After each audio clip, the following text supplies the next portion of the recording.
Hello, good morning বন্ধুরা। আমি পূজা, চিনতে পারছো? ও আচ্ছা, চেনোই না, আমার ভিডিও কোনো দিন দেখোইনি। আচ্ছা, কোনো ব্যাপার না, আমি পরিচয় করিয়ে দিই। আমি একজন হাউসওয়াইফ। ঘরদোর পরিষ্কার পরিচ্ছন্নভাবে রাখতে আমার ভীষণ ভালো লাগে।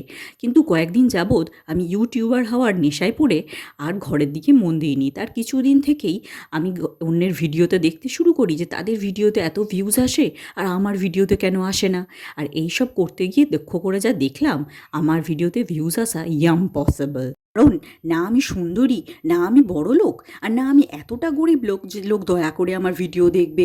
আর আমার মধ্যে স্পেশাল কোনো ট্যালেন্টও নেই, না আমি বিভিন্ন রকম অঙ্গভঙ্গি করে ভিডিও বানাতে পারি।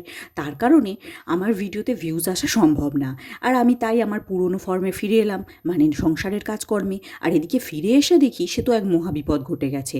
আমার অবহেলা পেয়ে পেয়ে আমার ফার্নিচারগুলো এদিকে এক অবৈধ সম্পর্কে জড়িয়ে পড়েছে, ওই ধুলো আর মাকড়সার জালের সঙ্গে। কিন্তু কি করা যাবে, এদেরকে তো আর মেনে নেওয়া যায় না। তাই সকালবেলা থেকেই সমস্ত কাজ সেরে নিয়ে উঠে পড়ে লাগলাম এইগুলোকে বিদায় করার জন্য।